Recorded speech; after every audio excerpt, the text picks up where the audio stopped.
这是邱建良职业生涯打得最血腥的一场比赛，将前任世界第一打得鲜血直流、头昏眼花，险些当场宣布退役，永远退出擂台。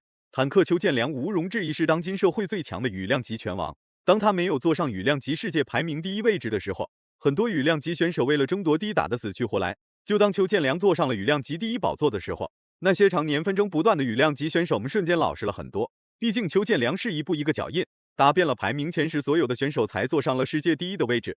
不是他们不敢挑战邱建良，而是挑战了也是白搭，他们根本就打不过，也算是他们有自知之明。搏击擂台没有永远的不败王者和常胜将军，于是前任世界第一魔煞部就被推选了出来。有人说打败了魔煞部才能证明邱建良是世界第一，至此双方的大战就此拉开了帷幕。魔煞部在整个世界职业自由搏击的圈内是鼎鼎大名，排名第一的。那么有人说，邱建良如果能打败了魔煞部，才能真正意义上让很多人心服口服的认为邱建良是这个级别的世界排名第一。话就不多说了，来让我们欣赏一下坦克邱建良的精彩表现。红色拳套是中国勇士邱建良，黑色拳套是前任世界第一魔煞部。荷兰有个魔煞部，日本有个魔煞斗。虽然中国没有教魔什么的选手，但邱建良完全可以凭借一己之力打破他们对搏击的统治。在此之前，邱建良也迎战过很多位国际名将，再加上赛前做了大量的研究与研讨。面对眼前这位实力强大的魔煞部，邱建良并没有表现得特别紧张。棒以及 liver kick 上的这位选手和他现任的这个级别的冠军瓦尔加以及这个考菲尔泰斯三人被称为这个级别中的前3名。无论怎样排名，三人仍然是这个级别的3巨头。在这个比赛才刚开始几十秒，魔煞部的脑袋就遭到了一次重击。不愧是前任世界第一，挨到重击依然能稳稳地站起来，怪不得魔煞部能常年在国际擂台征战且不被淘汰。原来这家伙真的有硬实力。那些赛前不看好邱建良的拳迷粉丝，估计脸都黑了，不黑也会变绿。本来很多拳迷粉丝都不太相信邱建良会赢下比赛，毕竟邱建良还很年轻，只用了3年时间就登顶了世界第一，完全不具备世界第一的潜质。结果邱建良用拳头捍卫了属于自己的荣誉。除了现役的金腰带的拥有者瓦尔加以外，他是现在的第1号的排名。我们看眉弓被打开了。但是目前魔煞部自己表示我可以打，我们也不希望这场比赛终止在这个时候。对，魔煞部的眼角出现了大量血液，裁判不得不终止比赛来给魔煞部处理伤口。这场比赛在当年可谓是世纪之战，真要是以这种潦草的方式收尾，恐怕会成为亿万拳迷粉丝心中的遗憾。你看这个左手就是这一拳，刚才邱建良一个前手摆拳打了对方腿脚，双排名的3巨头。魔煞部开始发力了。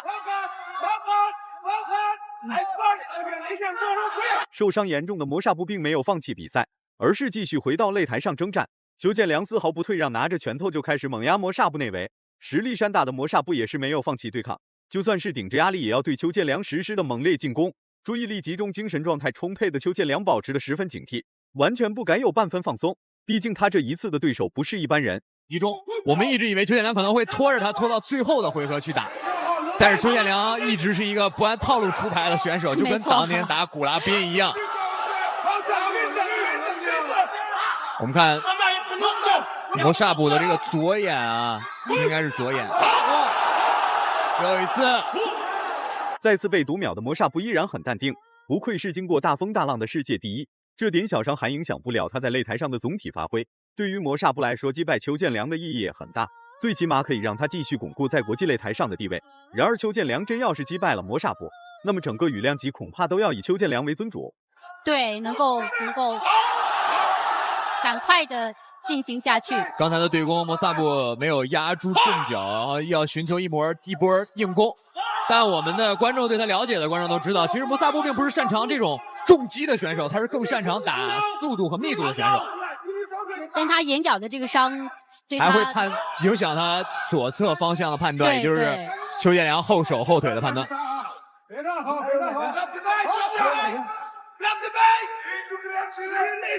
好，现在魔煞部掌握了一点点上风，在这个打地球性上占了一点优势。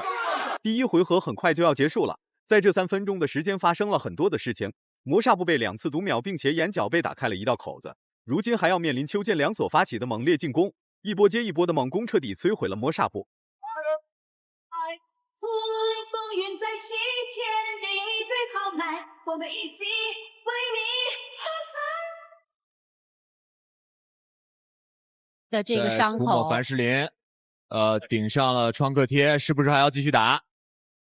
啊，还是继续打，咬上护齿了。我们看，对，魔萨布已经咬上了护齿了。啊，这场比赛最终因为魔煞部的伤势过重，裁判不得不提前终止比赛。为了保护魔煞部的生命安全，裁判不得不这样做。如此壮观的比赛被裁判提前终止，确实挺可惜。虽说邱建良是以 TKO 的方式赢下比赛，但足以证明邱建良完全有实力与魔煞部决战。然而邱建良非但没有输，还赢下了这场比赛。赛前所有的质疑声至此消失得无影无踪。如果满分是100分的话，你会给邱建良打几分？